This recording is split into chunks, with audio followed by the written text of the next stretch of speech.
지금 전 세계가 전 세계 사람들의 눈이 마음과 생각이 지금 어디에 집중하고 있는가 보니까요, 우크라이나에 집중되어 있습니다.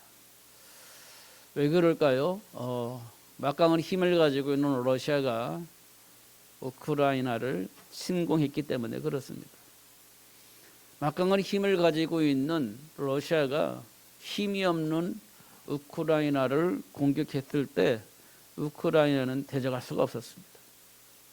그래서 금방 무너질 것 같고 러시아화 될 것처럼 그렇게 생각했습니다. 많은 사람들이 우려했죠. 그런데 생각보다 이 우크라이나 사람들이 집중하고 하나가 되어져서 러시아의 공격을 막고 있다, 이렇게 뉴스가 나오고 있습니다. 러시아는 왜 우크라이나를 공격했을까? 이걸 우리가 보면 말이 안 되는 것이지만 논리적으로 보면 그렇게 할 수 있는 상황이 있습니다. 그러면 왜 그럴까? 한 번 더 생각해 보면 영적 배경을 확인해 보면 사단이 가지고 있는 속성이 욕심이라겠습니다. 그 욕심 때문에 그런 일들이 벌어지는 겁니다. 그리고 사단의 속성 중에 하나가 뭐냐면 사람을 죽이는 겁니다. 자기 욕심을 챙기기 위해서는 반대하는 자를 제거를 하는 겁니다. 그래서 그런 일들이 일어나는 겁니다. 그러면 러시아의 배경이 누가 있겠냐? 영적으로 보면 사단이 개입되어 있는 겁니다. 하나님은 사람을 살리는 겁니다. 하나님은 사람을 도와주는 겁니다. 하나님은 사람을 복되게 하는 겁니다. 그런데 러시아는 우크라이나를 공격해 올 때 사실은 공격이 아닙니다. 평화를 유지하기 위해서 군사가 들어온 겁니다. 평화는 뭡니까? 사람을 살리는 겁니다. 갇힌 자들을 놓아주는 겁니다. 그게 평화죠. 그런데 공격해서 사람을 죽인다? 그리고 힘이 없는데도 불구하고 힘 있는 자가 힘이 없는 자를 제압한다? 그건 평화가 아닙니다. 평화는 힘이 없는 자를 도와주는 겁니다. 그게 평화가 생기는 거지. 그런데 평화라고 말하면서 힘이 없는 자를 짓밟아 버린다? 말이 안 되는 거죠. 그런데 그렇게 합니다. 왜 그럴까요? 그게 거짓말입니다. 속이는 겁니다. 그게 또한 사단의 속성이에요. 이런 것도 우리가 볼 때 우리 삶 속에서 수많은 일들이 일어나는데 그 안에서 우리 삶 현장이 진행되어지고 있다는 것을 확인할 수 있어요. 그럼 이걸 어떻게 해야 되죠? 그래서 준비해야 됩니다. 그래서 사단의 틈이 생기지 않도록 준비를 해야 되는 겁니다. 그럼 어떻게 해야 되겠습니까? 말씀을 붙잡아야죠. 말씀을 붙잡아야 되는 겁니다. 그러면 됩니다. 감정이 이해한 게 아니에요. 알고 모르고가 중요한 게 아닙니다. 하나님과의 관계가 회복되어지는 것이 굉장히 중요합니다. 제가 오늘 딱 들어와서 얼굴을 보니까 칙칙해요. 왜냐? 뭐가 그렇게 기분 나쁜 일이 있는지 모르겠지만 얼굴이 칙칙해요. 하나도 기쁜 마음이 없고 감사하는 마음이 없어요. 뭔가 불만이 있고 뭔가 모르게 기분 나쁜 얼굴로 다 가지고 있는 겁니다. 하나님과의 관계를 다시 한번 회복하시고 하나님 준비하신 축복 속에서 감사가 회복되어지는 축복이 있기를 예수님의 이름으로 축복합니다. 마음에 안 드는 부분이 있다고 한다면 왜 마음에 안 드는가 확인해 보세요. 그게 하나님과의 관계가 뭔가 모르게 멀어졌기 때문에 그러고요. 하나님 주신 축복 속에서 뭔가 모르게 오해하고 있기 때문에 마음에 안 드는 겁니다. 제가 오늘 중고등부 예배를 하면서 메시지가 그렇게 돼 있더라고요. 천명, 소명, 사명 이렇게 돼 있어요. 1번 대지가. 천명은 뭐겠어요? 하나님 원하시는 거겠죠. 하나님 원하시는 거 뭐겠어요? 세계복음화입니다. 마태복음 24장에 보니까 이 세상 모든 민족이 복음을 다 듣고 난 다음에 예수님이 오신다는 거예요. 그럼 하나님 우리에게 원하는 건 뭐냐면 세계복음화입니다. 그 일을 할 수 있도록 하나님 우리를 부르셨다는 거예요. 그게 소명입니다. 그럼 사명은 뭐겠어요? 하나님 원하시는 세계를 복음화할 수 있는 제자를 만들어내는 겁니다. 그 일을 위해서 사는 거예요. 그게 사명이죠. 잘 먹고 잘 살기 위해서 사는 게 아니고 세계 복음화를 위해서 사는 겁니다. 그게 사명인 겁니다. 그러면 왜 그렇게 해야 되죠? 우크라이나 현장에서 일어나는 사건들이 있기 때문에 그런 것들이 있는 그 현장 속에서 어찌할 바 알지 못하고 방황하며 고통당하고 있는 그 사람들에게 이만의 비밀을 알리고 그 축복을 누릴 수 있도록 전달하는 겁니다. 이 세계 고통당한 사람이 얼마나 많이 있습니까? 사람들이 뭐 가문으로부터 내려온 저주다 뭐 이런 생각도 하면서 고통 속에 있는 사람이 있지 않습니까? 그 현장에 그 배후에 누가 있습니까? 사단이 있는 겁니다. 하나님을 떠나서 하나님이 자녀의 신박 권세를 모르고 당하는 고통인 겁니다. 그 문제를 볼 때마다 그리스도신 예수 복음을 전하는 겁니다. 그 일을 위해서 하나님 나를 부르셨고 그 일을 하라고 말씀하신 거예요. 근데 우리가 그걸 모르니까 못하고 있는 겁니다. 그러면 하나님 어떻게 되겠어요? 이세를 잡아다가 노예로 삼아버리는 겁니다. 그걸 모르면 어떻게 되겠어요? 이세를 잡아다가 포로로 만들어버리는 겁니다. 그렇게 안 살면 어떻게 되겠어요? 잡아다가 속국이 되어지게 만들어버리는 겁니다. 그러니까 어떻게 해요? 언약을 회복시켜 주시고 하나님 원하시는 삶을 살 수 있도록 하시는 것을 우리가 보게 되는 겁니다. 결국 하나님은 당신이 원하는 삶을 살 수 있도록 하기 위해서 삶의 현장에 있는 문제와 그 문제의 배경이 무엇인지 알 수 있도록, 그리고 하나님이 주신 축복을 누릴 수 있도록 역사하시는 것을 확인할 수가 있습니다. 문제의 원인이 뭐고 그 배경이 뭐냐, 그걸 알아야 하나님 주신 축복을 누릴 수 있는 겁니다. 그래야 그리스도가 되어지는 겁니다. 말로만 그리스도가 되어지는 게 아닙니다. 지금 내 삶 속에 있는 그 문제와 그 문제의 원인과 그 문제의 배경을 알아야 그리스도 되어지는 거예요. 그런데 우리는요, 바리새인들이 가지고 있던 것처럼 그렇게 문제를 보는 겁니다. 잘못 살았어. 잘못 선택을 했어. 그래서 그래. 그러니까 이런 선택을 해야 돼. 이론적으로는 틀린 말이 전혀 아닙니다. 맞죠? 잘못 살았죠. 잘못 판단했죠. 잘못 결정을 했습니다. 그래서 그런 결과가 나온 거예요. 그리고 이렇게 해야 돼. 이런 선택을 해야 돼. 라고 말하는 것은 틀린 것은 아니에요. 전혀 틀리지 않습니다. 맞습니다. 근데 그게 안 되는 겁니다. 몰라서 선택이 안 되는 게 아니에요. 아는 겁니다.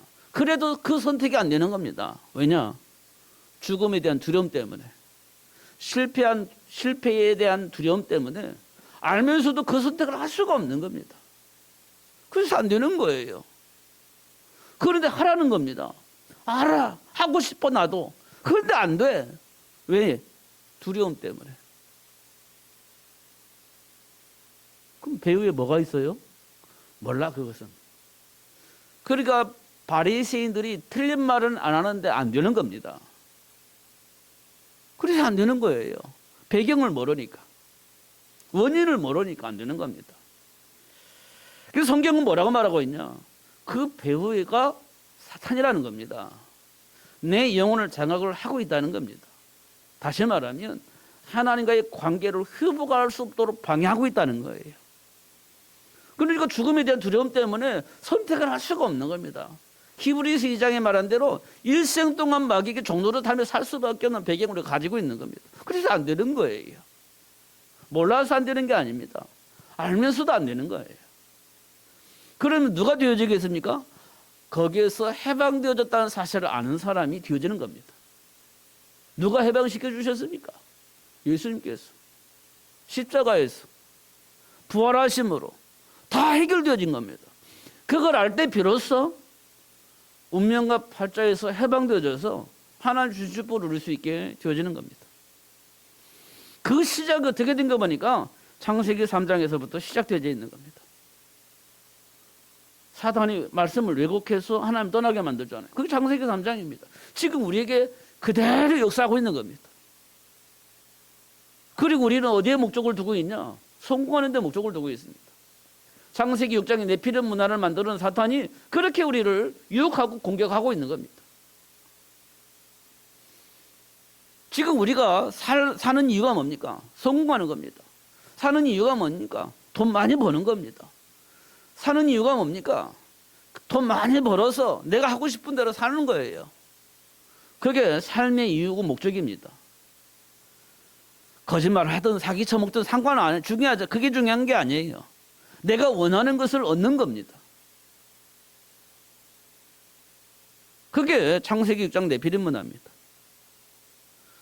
그리고 나니까 뭐가 생겨요? 나도 모르게 두려움이 생기잖아요. 실패에 대한 두려움, 마지막에 어떻게 될 것인가, 미래에 대한 두려움 생기잖아요. 할 짓은 다 하면서 그래도 조전을 받기 싫으니까 뭐 하겠습니까? 성승배하는 거예요. 그게 창세기 11장의 바벨탑 문화입니다. 이런 것들을 우리 삶 속에서 이제 볼 수 있어야 됩니다. 근데 그 배후에 누가 있어요? 사탄. 성경은 처음부터 그걸 얘기를 해주고 있는 겁니다. 인간을 공격해서 인간을 무너뜨리는, 인간의 삶을 완전히 파괴시키는 그 존재가 있는데 그게 뭐냐? 사탄이라는 겁니다. 그 사단이 세상의 임금으로 세상의 신으로 자리 잡고 이 세상 모든 사람을 그렇게 하도록 만들고 있는 겁니다. 근데 교회 다니는 사람이 그걸 몰라. 그럼 곤란해지는 겁니다. 그럼 이 세상은 누가 살려요? 살릴 수가 없습니다. 그러면 인생의 답은 누가 줘요? 답을 줄 수 있는 사람이 없습니다. 그럼 어떻게 되죠? 망하는 겁니다. 그러니까 힘 있는 자가 힘이 없는 자를 살리는 것이 아니라 죽이는 겁니다. 내 것으로 만들려고, 차지하려고. 그러면 그럴수록 이 세상은 말로 표현할 수 없는 혼돈에 빠지게 되는 겁니다. 왜냐? 나도 안 당하고 싶어. 그러니까 힘 기르고 대적을 하는 겁니다. 그러면 서로가 그렇게 이제 싸우는 겁니다. 그 세상이 행복해지겠어요? 서로 이겨먹으려고, 서로 앉으려고 싸우는 겁니다. 그게 혼란입니다. 혼란. 그런 세상 속에 지금 우리가 살고 있는 겁니다. 근데 사명이 뭐냐? 그 현장을 살리는 겁니다.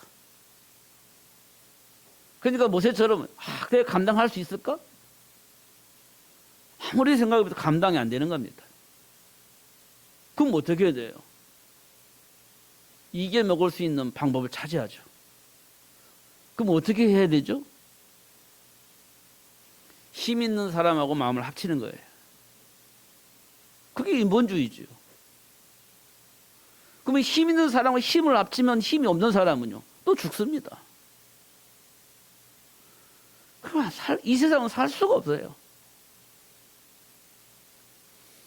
그래서 제가요, 지난주에 제목처럼 그 본문은 똑같은데, 지난주 제목은 하나님이 우리와 항상 함께 계신다는 거였어요. 근데 이번 주 제목은요, 모든 민족으로 제자를 삼아서 현장을 살리라는 겁니다. 제가 왜 이 제목을 했냐면 러시아가 우크라이나를 공격을 하면서 우크라이나를 집어삼키려고 자기들이 원하는 정부를 세우려고 하는 러시아를 볼 때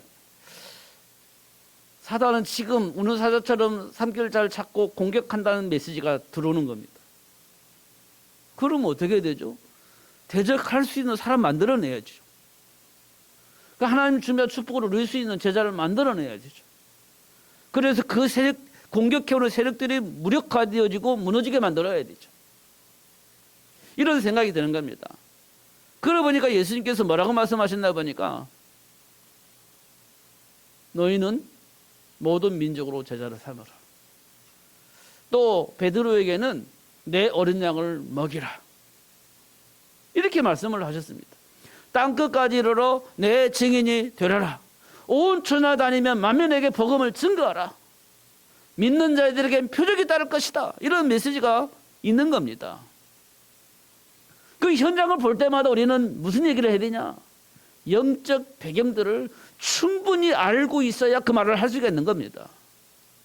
모르면 속아요. 속습니다. 기근 만났을 때 먹고 살 길이 막막합니다. 근데 마침 요셉이 있는 겁니다. 이 요셉이 이스라엘 백성들을 애굽으로 데리고 옵니다. 아무 생각 없이 왔어요. 일단 먹고 살아야 되니까 아무 생각 없이 요셉의 말을 듣고 애굽으로 온 겁니다. 애굽에서 약 30년 산 것으로 우리가 추론할 수가 있습니다. 왜냐하면 이스라엘 백성들이 애굽에서 산 해는 약 430년쯤 돼요. 근데 성경 어느 부분에 보면 이스라엘 백성들이 약 400년 동안 노예 생활을 했다라고 기록하고 있습니다. 그 30년은 노예 생활을 안 했다는 거거든요. 그래서 30년 동안 요셉의 배경을 통해서 충분히 먹고 행복하게 살았다는 겁니다. 그 30년 기간 동안에 이스라엘 백성들은 뭘 놓쳤냐? 언약을 놓친 겁니다. 하나님과 함께할 이유를 놓친 거예요. 그냥 요셉의 배경을 통해서 행복하게 산 겁니다. 요셉이 죽고 난 다음에는요, 애굽의 이스라엘 백성을 노예로 삼아버립니다. 왜 그랬을 것 같습니까? 하나님은 이스라엘 백성들이 언약과 상관없이 살았다는 사실을 알기 때문에 그래요. 그것을 회복시켜 주셨습니다. 그 회복시켜 주신 기간이 400년 걸린 거예요. 400년 동안 죽도록 고생을 한 겁니다. 죽도록 고생을 한 거예요. 400년 동안 이스라엘 백성들이 노예 생활하면서. 그때 하나님께서 모세를 준비하고 모세를 통해서 비로소 희생제물 어린 양의 피심을 이스라엘 백성들에게 알게 한 겁니다. 그게 각인되는 거죠. 그게 뿌리 내리는 겁니다. 근데 그거를 하기 위해서 하나님께서 어떻게 역사를 하셨나 보면 가나안 땅으로 바로 인도한 것이 아니라 광야 40년의 생활을 보내게 한 겁니다. 그 우리 체질을 바꿔주는 거죠. 고통스럽지만 우리 생각과 삶의 체질을 바꿔주는 시간표가 반드시 필요했던 겁니다. 그게 40년의 광야 생활입니다. 이 세상은 지금도 하나님과의 관계를 모르고 그냥 교회 다니는 종교인으로 살고 있습니다. 잘 먹고 잘 살기 위해서, 문제 해결하기 위해서 그냥 교회 가는 거예요. 하나님과의 관계는 상관없이. 그런 신앙인들이 많습니다. 그러니까 문제 해결되지 않으면 교회 안 다녀요. 문제가 발생하면 시험 들고 교회 안 와요. 하나님과의 관계가 이 정립이 안 되니까 문제 앞에서 아무것도 할 수가 없는 겁니다. 속수무책입니다. 그 세상에서 일어나는 일들은요, 무슨 답이 있겠어요? 없습니다. 저는 옛날에요, 지금도 마찬가지입니다만, 정치인들이, 장로님들이 많이 계세요. 정치인들 가운데. 그들이 뭘 하냐면, 기도 모임도 가져요. 그 유명한 목사님들이 가서 말씀도 전하고 기도도 합니다. 그런데 국회에 오면요, 서로 싸워요. 여당 국회의원 장로님과 야당 국회의원 장로님들이 서로 막 잡아먹을 듯이 싸워요. 그리고 조찬 기도에 가서는 서로 하나님께 말씀 듣고 또 기도해요. 그리고 정치에 와서는 또 막 여당과 야당이 막 잡아먹을 듯이 싸워요. 이해가 안 되는 겁니다. 이해가 안 돼요. 똑같이 하나님의 말씀 붙잡고 하나님 원하는 것을 하기를 원하는 그 장로님들이 서로 싸우는 겁니다. 이해가 안 돼요. 왜 이해가 안 되냐면 영적 배경을 모르니까 이해가 안 되는 겁니다. 그래서 싸우는 거예요. 그럼 이거 빨리 회복시켜줘야 되는 것이 교회에서 해야 할 일이고 목사님들이 해야 할 일이에요. 그런데 그렇게 하지 못하는 겁니다. 그래서 이 세상 문제는 해결되지 않습니다.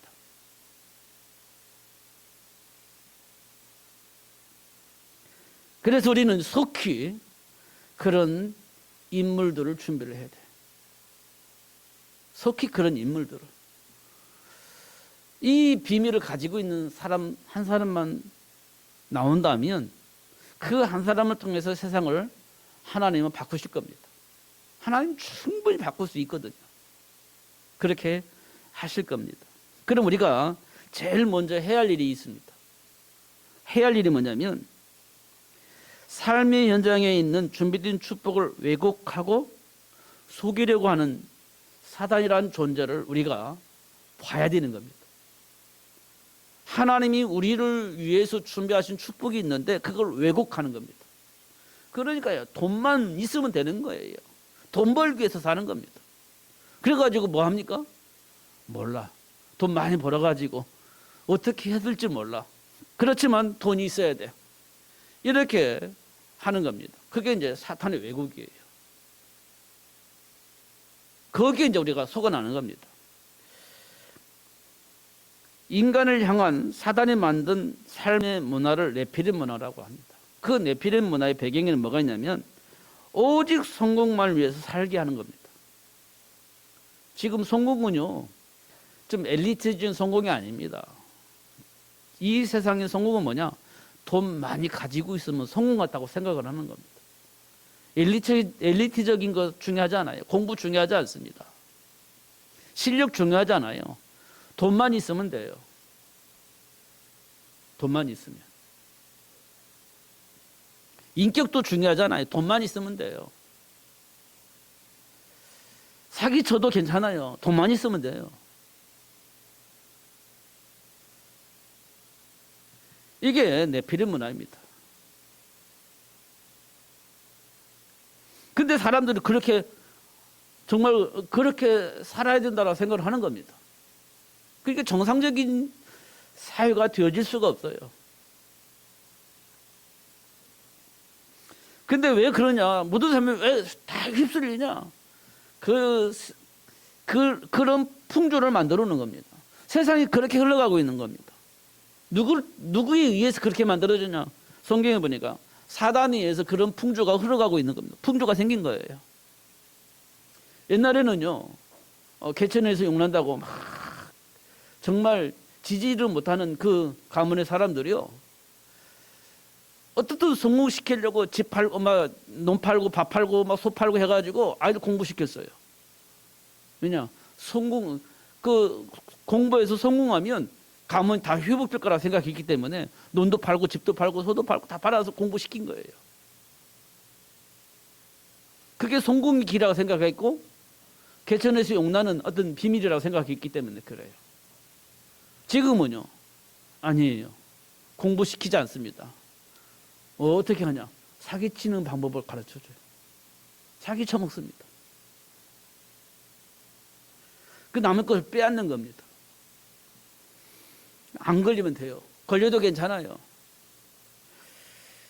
이런 풍조를 만들었어요. 이거 흐르고 있는 겁니다. 그 배후에 누가 있어요? 사탄. 에베소서 2장에 보니까요, 세상 풍조를 통해서 역사는 악한 영이라고 되어 있습니다. 그리고 에덴 동산에서의 주어진 축복의 삶을 왜곡시키는 겁니다. 그거 왜곡시키면 어떻게 되냐면 방종이 되는 거예요. 소돔과 고모라처럼 방종하는 겁니다. 그게 네피림 문화예요. 그 배에 누가 있다고요? 사탄이 있습니다. 거기에 말려들면 이 땅의 모든 사람이 삶의 기준이 바뀌어지는 겁니다. 말씀을 거부해요. 하나님의 말씀을 거부합니다. 그리고 하나님의 말씀이 마음에 안 드니까 또 나가게 되는 겁니다.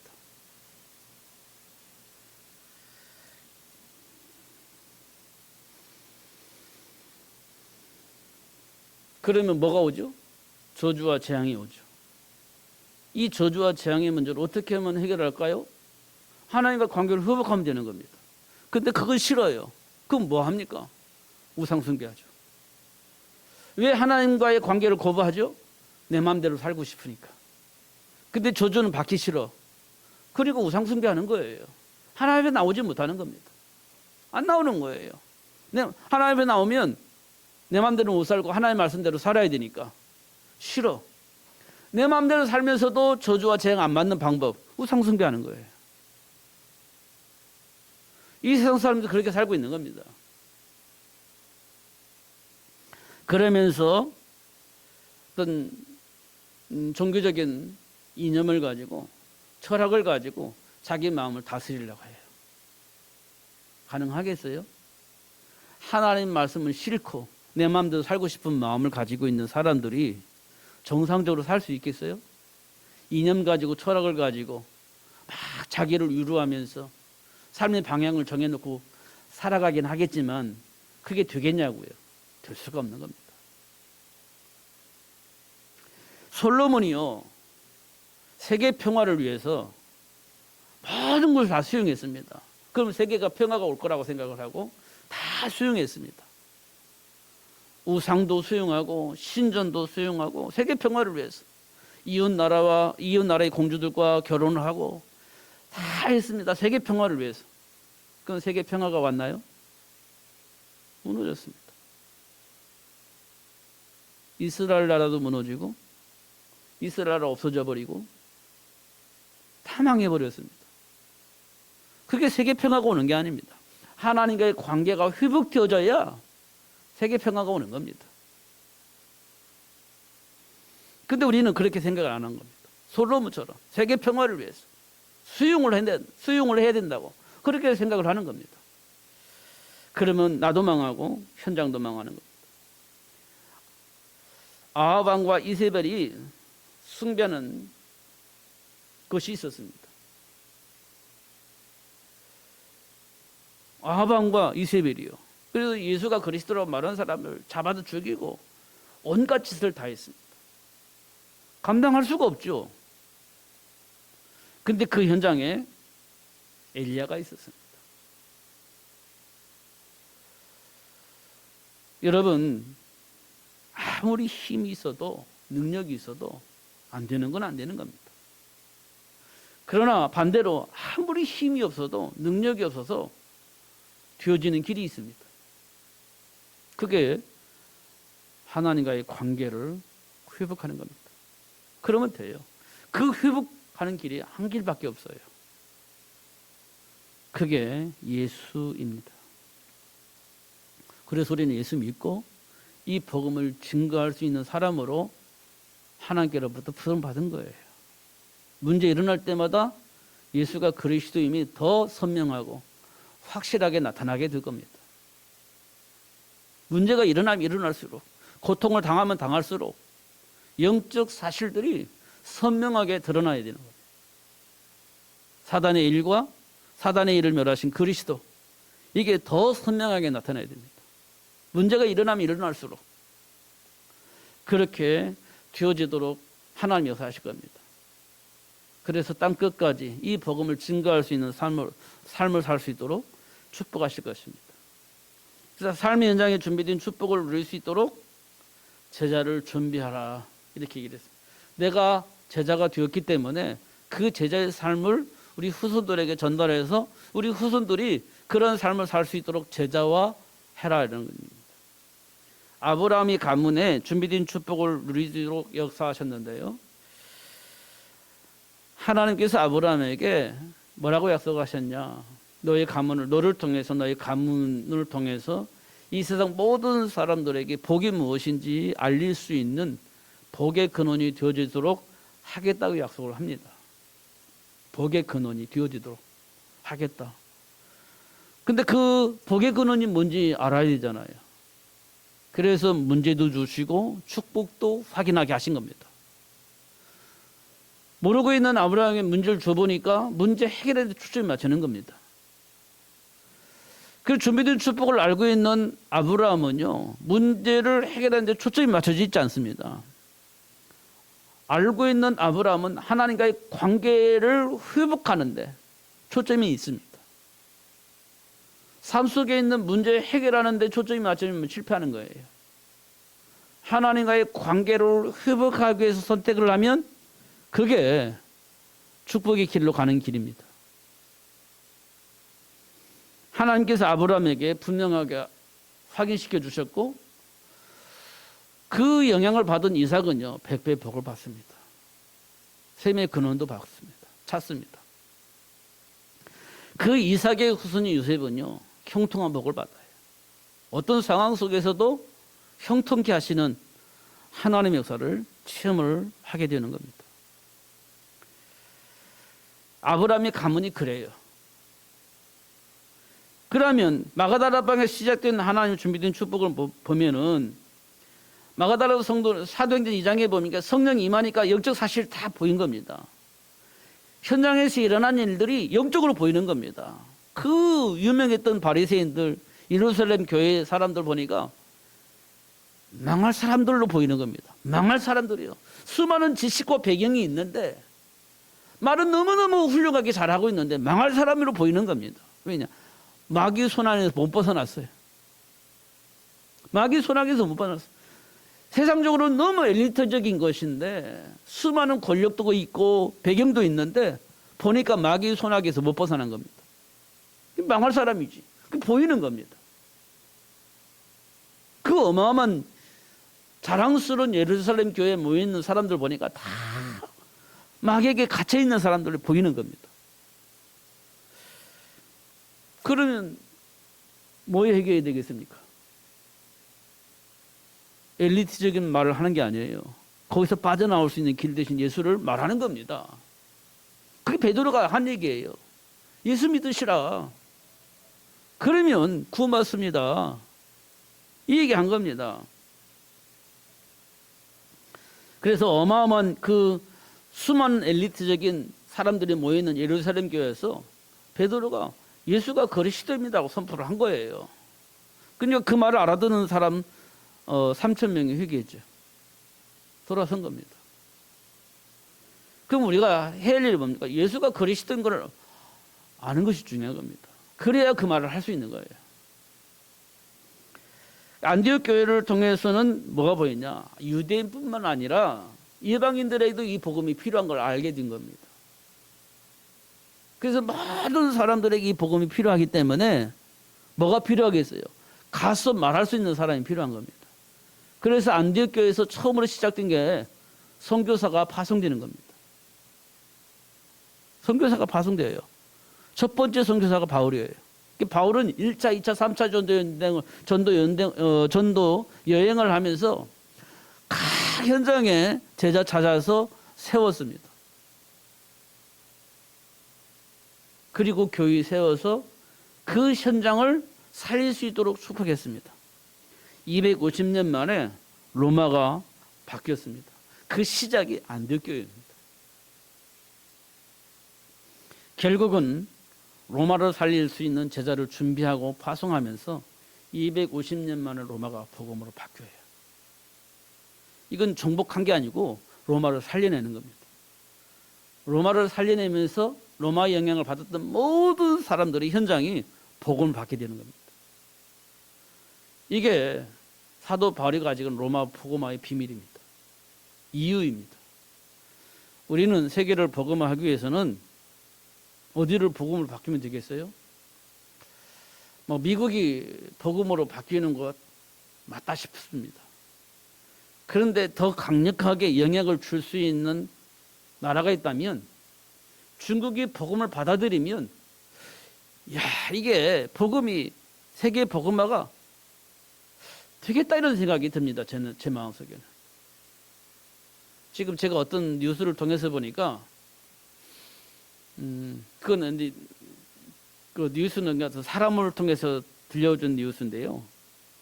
중국에는요 법을 만들었는데 신앙생활을 할 수 없는 법을 만들었대요. 그래서 교회가 없어진대요. 교회에 모여서 예배를 할 수가 없대요. 법을 만들어 놔가지고 교회에 모이면 안 되는 거예요. 교회가 있으면 안 되는 겁니다. 그럼 어떻게 해야 돼요? 그래서 가정에서 비대면으로 온라인으로 예배를 할 수밖에 없는 상황이 왔다. 이렇게 얘기를 해요.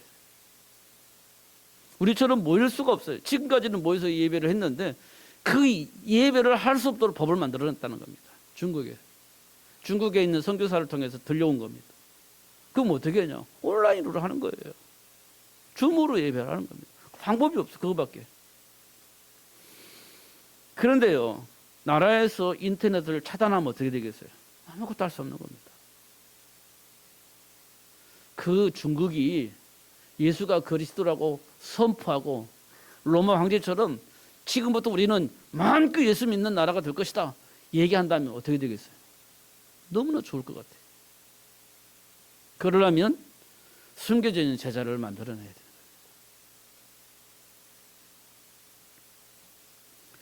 가장 중요한 것은 예수가 그리스도다. 이 말이 얼마만큼 중요한지 아는 거예요. 그래야 이 복음을 전할 수 있는 제자를 만들어낼 수 있습니다. 요한복음 14장에 보면 내가 곧 길이요 진리요 생명이니 나를 말미암지 않고는 아버지께로 올 자가 없다. 정말 그렇습니다. 방법이 없어요. 여러분 마음속에 있는 감정이 문제가 아닙니다. 예수가 그리스도임을 아는 것이 중요해요. 환경을 통해서 낙심하고 좌절하고 그 중요하지 않습니다. 예수가 그리스도임을 아는 것이 중요합니다.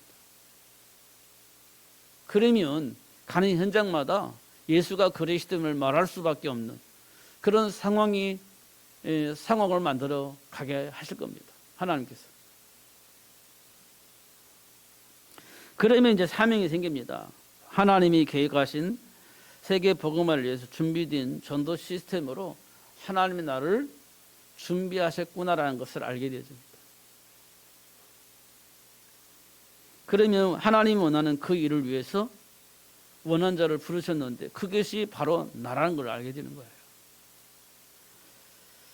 그 네피림 문화를 보게 되어지고 그 네피림 문화 속에서 살릴 수 있는 시스템이 필요한데 그 사람이 누구냐? 노아였습니다. 그 노아가 바로 나라는 거예요. 이 시대를 살릴 수 있는 사람이 바로 나라는 겁니다. 그리고 이 세상 모든 사람을 복되게 할 수 있는 복의 근원으로 아브라함을 불렀듯이 하나님 나라를 부르셨다는 사실을 확인하게 되집니다. 그리고 로마 복음화를 위해서 하나님께서 바울을 준비하시고 시간표에 따라 불러서 그 일을 할 수 있도록 역사하셨던 것처럼 하나님이 지금 이 시대에 하나님 나라를 부르신 이유가 바로 세계 복음화라는 것을 알게 되집니다. 그럼 준비하면 도전하면 되는 겁니다. 사도 바울이 로마를 복음화할 수 있도록 역사하셨던 것처럼 하나님 우리를 통해서 세계가 복음화되어지도록 역사하시는 것을 삶 속에서 확인하게 될 겁니다. 그럼 우리는 뭘 해야 되냐? 제자 준비해야 됩니다. 출애굽을 위해서 모세를 준비하셨던 것처럼 우리는 준비해야 됩니다. 그리고 하나님과의 관계를 회복할 수 있도록 사명을 준비하셨던 것처럼 사명을 준비해야 됩니다. 그리고 나서 뭐가 이제 하나 남죠? 세계 복음화할 수 있는 제자 만들 수 있는 바울을 준비를 해야 되는 겁니다. 그러면 돼요. 되어지게 되어 있습니다. 생각해 보세요. 되어지겠나 안 되어지겠나. 되어진다니까요. 모세를 통해서 80노인 모세를 통해서 출애굽이 되어지게 하셨다니까요. 목동 다윗이 골리앗을 이길 수 있도록 하나님 역사하셨다니까요. 정말 무식했던 마가다로 성도들이 그 나름대로 유식했던 그 예루살렘 교회에 모였던 사람들을 바꿨다니까요.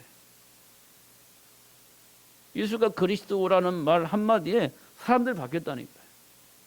그럼 누가 역사하셨겠어요? 말에 힘이 있었겠어요? 아니요. 하나님이 역사하신 겁니다.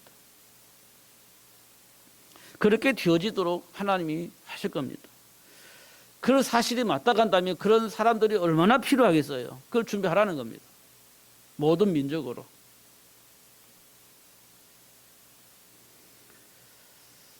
그 일을 잘 감당할 수 있도록 하나님이 준비하신 축복을 누릴 수 있도록 역사하실 겁니다.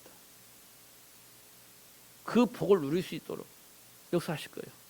이삭에게 100배 복을 주시고 세 명의 그늘을 얻게 하셨던 것처럼 그렇게 하나님이 역사하실 겁니다.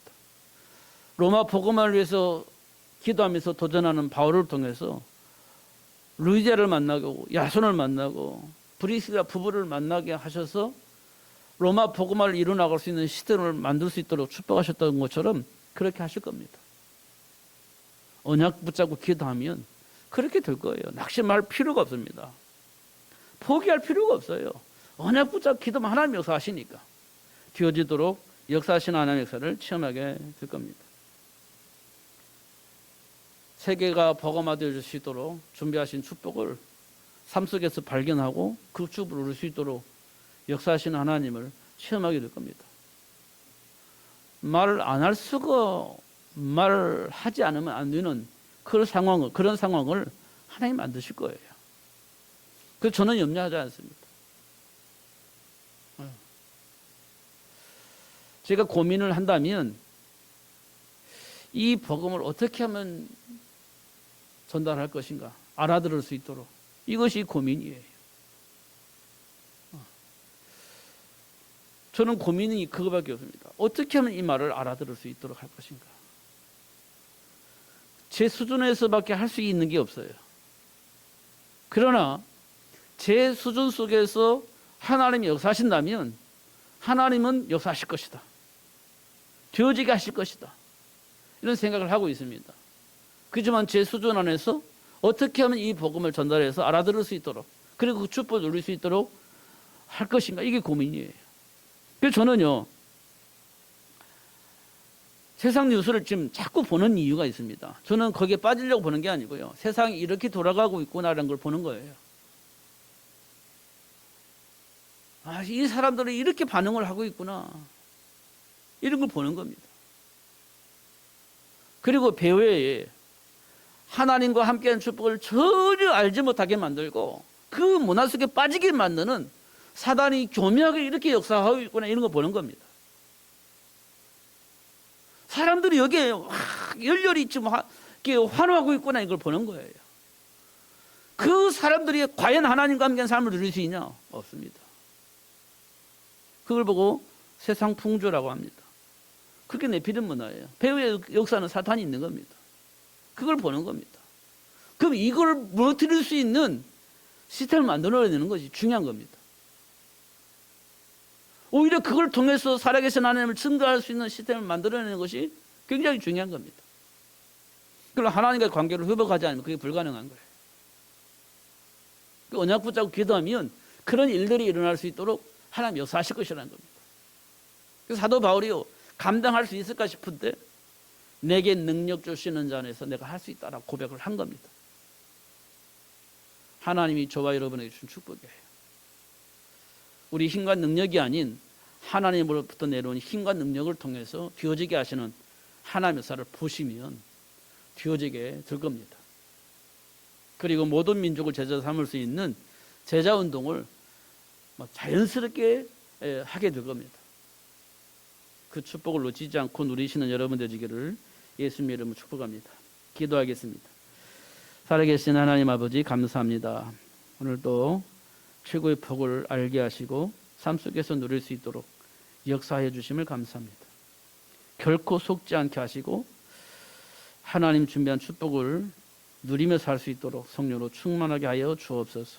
감당할 수 있도록 약속하신 대로 오력을 더하여 주셔서 분별하여 선택할 수 있도록 축복하여 주옵소서. 예수 그리스도 이름으로 기도하옵나이다. 아멘. 찬송가 134장 찬송하겠습니다.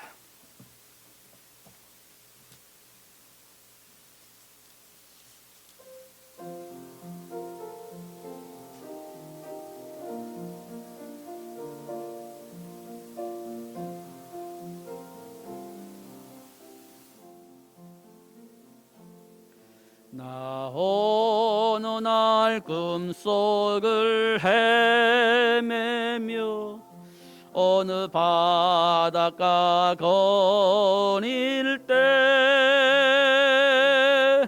그 갈릴리 오신이 따르는 많은 무리를 보았네. 나 그때에 확실히 맹인이 눈을 뜨는 거 보았네. 그 갈릴리 오신이 능력이 나를 놀라게 하였네. 내가 영원히 사모할 주님 참 사랑과 은혜 넘쳐 나 배었고 그로부터 내 구주로 섬겼네. 그 사랑의 눈빛과 음성을 나는 잊을 수 없겠네.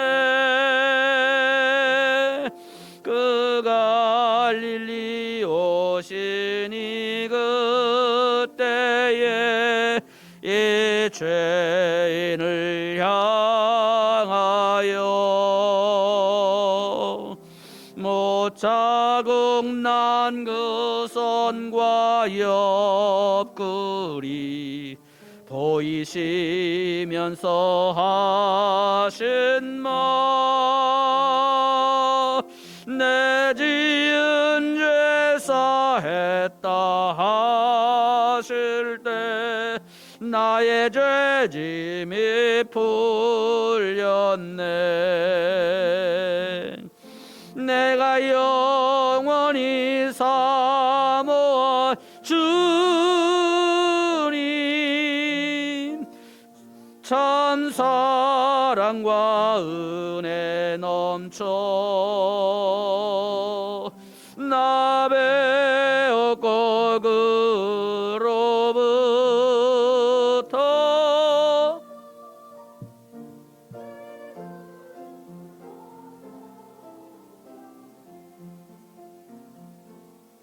그 사나운 바다를 향하여 잔잔하라고 명했네. 그 파도가 주 말씀 따라서 아주 잔잔케 되었네. 그 잔잔한 평온함 나의 마음속에 남아서 그 갈릴리 오시니 의지하 참된 믿음이 되었네. 내가 영원히 사모할 주님 참 사랑과 은혜 넘쳐 나 배웠고 그로부터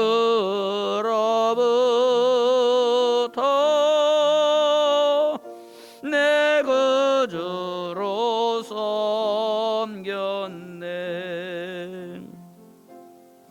이 세상에 무거운 짐진 자 모두 주 앞에 나오라. 그 놀라운 은혜를 받아서 마음의 평안을 얻으라. 나 주께서 명하신 복음을 힘써 전하며 살 동안 그 갈릴리 오시니 내 맘에 항상 계시기 원하네. 내가 영원히 사모할 주님 참 사랑과 은혜 넘쳐 나 배웠고 그로부터 내 구주로 섬겼네.